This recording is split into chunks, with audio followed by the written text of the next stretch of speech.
Guys, I am so excited today to have with us Rick Krebs. He's a CPA, but he specializes in the sale of business mergers and acquisitions.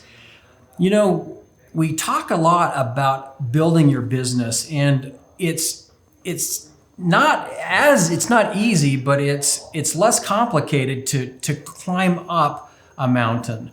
But most mountaineers, most mountain climbers die on the descent.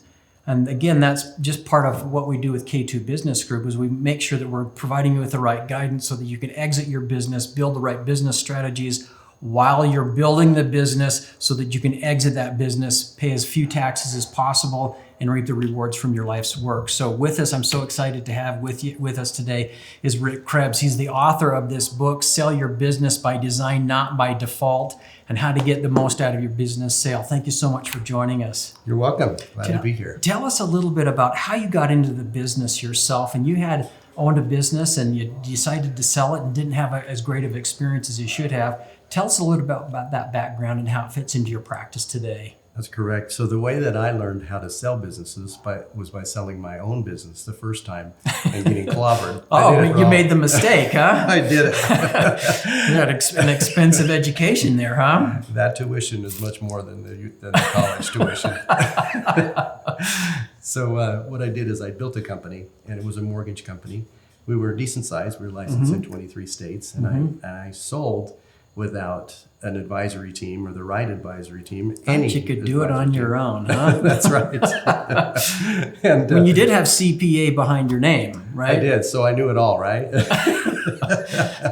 Well, we got clobbered, and I didn't get paid as much as I should have. We had to get attorneys to get paid, to get something out of it. And it was a horrible experience. And I vowed then that I would never, when I got into this business, I vowed that I would never let that same thing happen to a client that happened to me. Just a horrible, horrible experience. And that's one of the reasons, or one of the things that pushed me into getting into this business, to help other people. Now, without talking specific dollars, let's talk about percent. How much of a percent loss do you think what percent loss did you have in that through that experience? Well, right off the top, we took about a 20% loss. But what I really lost was an advisor helping me get the business ready to sell. And I think we probably could have doubled or tripled the money that we received from the sale. Terrible. But I knew it all, or I thought I knew it all at the time, but really I knew very little. I thought that I was a smart businessman. I built this business, but I knew nothing about selling a business. As business owners, we're really attached to our babies, aren't we? We are. And yes, it's akin to selling a child. And it's a roller coaster ride. You know, there'll be days when you're like, I am not selling this ever.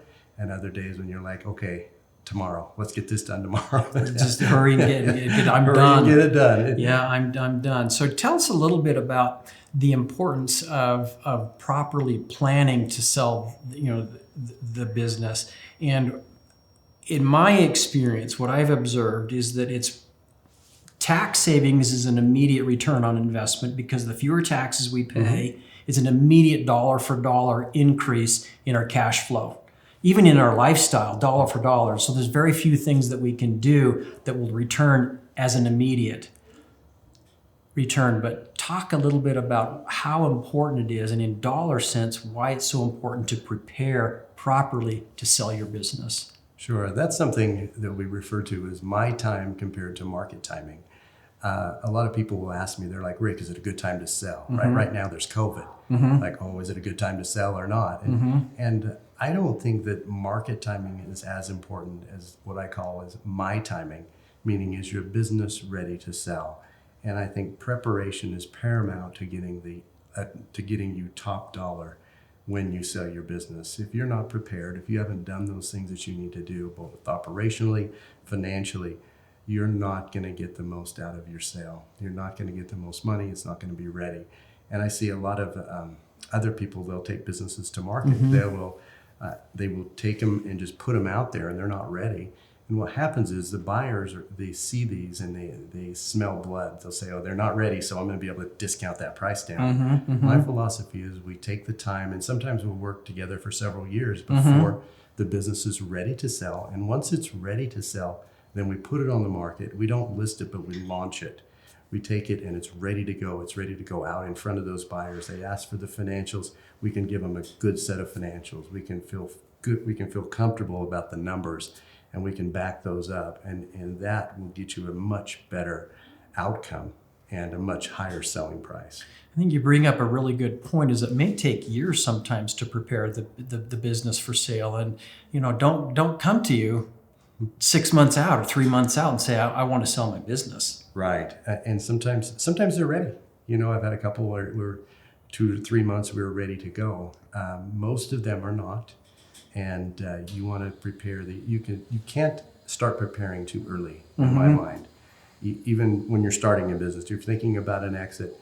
Talk to an advisor and say, okay, what do I need to do to get this business ready? Because there's specific steps, there's things that you can do to get that ready for a sale, and in the end that you can take care of in the beginning and make it much easier. Oftentimes people will ask me when it's too late. They'll be like, okay, what do we need to do now, Rick, to get this highest price? I'm like, well, we had to do this and this and this 2 years ago to get you to here. Yeah. And they still sell, but they don't sell for as much money as they should. So the Exit Planning Institute says, look, good exit strategy is actually really good business strategy. So the things that are going to be happening to get your business to sell for top dollar really going to help that business be running smoothly all along anyway. Exactly. And sometimes I help people and they do so well that they end up not wanting to sell, do too good of a job. Yeah. And you know what? Yeah. That's fine. Yeah. I'm good for them and I'm happy for them. But once in a while that happens. We just build it to where it's making so much money and they're at a comfortable space in their life. And that's fine. Good for them. Excellent. Thank you for watching. If you like what you've seen, please subscribe on the button below and like us.